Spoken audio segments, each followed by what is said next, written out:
So we managed to crack this yesterday using that torque wrench, using the advice from Del Boy Garage online with the chain around the back here, which secured it in place with all that pressure that was needed to undo it. Right, so first we'll just take this off. Okay, so now I'll just take off the tab washer.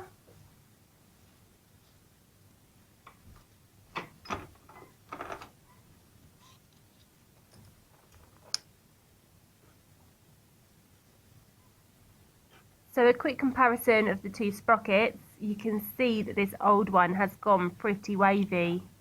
So yeah, definitely good that I'm going to be replacing it with this nice new one. So I've cleaned this area up now, and I'm just going to pop a little bit of blue grease over these grooves here before I put on the new sprocket. Okay, so I'm going to put the writing on the outside again. And then I'm going to pop on the new tab washer. So there's already some little kind of edges. There's two. There's one here and one here. Just make sure they're kind of facing outwards towards you and that it's sitting nicely on those little grooves again.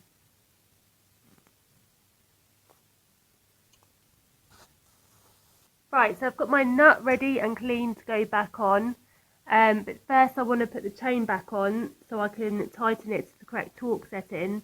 So I'm going to redo the chain round the rear spindle and pull the top bit tight now.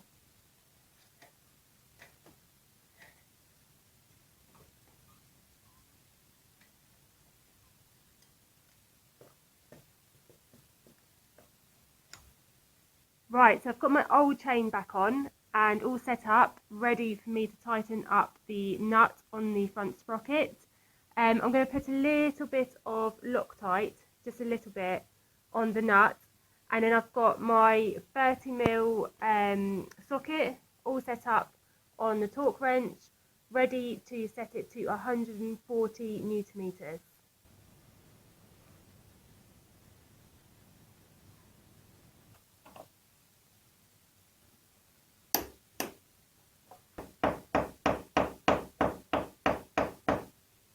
Okay, so I've now hammered over the tab washer. So I've got my chain all out ready with the different links and the instructions. And I will say here, it does say that the rivet link is better than the clip link. So obviously if you want to use that, that's completely understandable. But I will be putting the split link, like the clip type, on here. So yeah, I've just got it laid out. I'm just going to take out the spindle, make sure everything's cleaned up again before I put it on. And then I'll film the next bit of the process. But as you can see here, it's got a really good diagram of what to do. But yeah, I'll run through that in a bit. So I've loosened the chain adjusters as much as possible. And I've also set up the rear brake caliper, push the pistons back in, the pads far enough apart to get the wheel back on.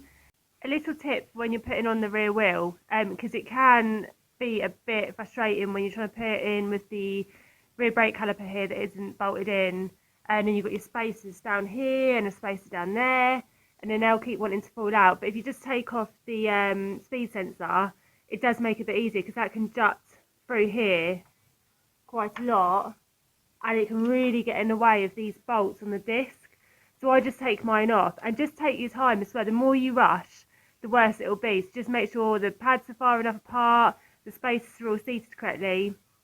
Then just wheel the wheel into the right location. And then I put in the spindle just enough through the swing arm and the brake caliper here. So that's already there. I push the wheel in, and all I need to do is just stand above it, lift it up, maybe a half an inch or something, and then I just push the spindle through. And once it's kind of got into this side of the wheel, it's really easy then to push through to this side. Right, so I've looped my chain around the new sprocket. So now you can see it looks too short, but that's just because the wheel is pushed further back at the moment. So now I'm just going to push it forward and lightly tighten the spindle so it's as far forward as possible, which will give me as much of the chain as I can get before I link the new clip link back on.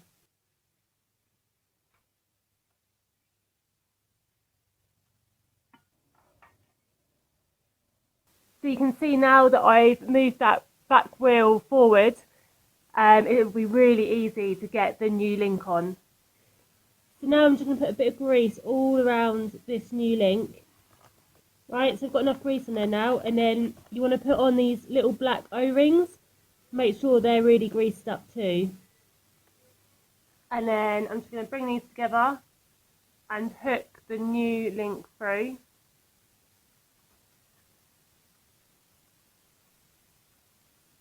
Like so. And then I'm going to put some more grease on these bits before I put the other O-rings on.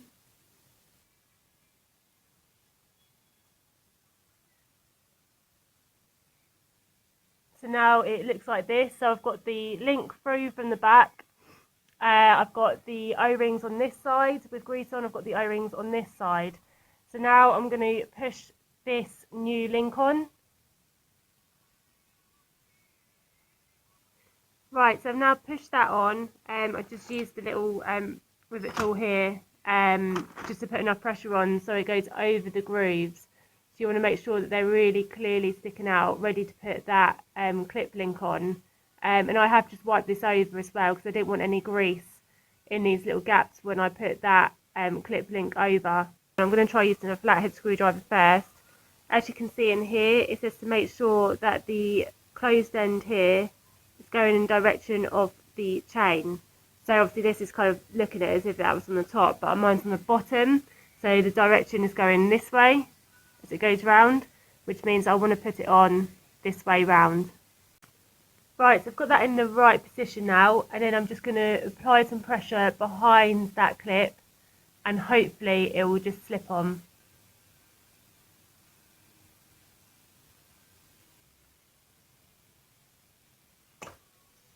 Ow! God, that just pinched my finger. Now I'm just going to put a little bit of silicone over the link here. It doesn't say to do it, but it's just for a bit of peace of mind. So I'm just going to literally just wipe a little bit over the surface here, and then wipe any excess off with the with a rag, and then that's done. And then all I'll do, I'll just tighten the chain up so it's at a good setting. Yeah, and then that's all good to go.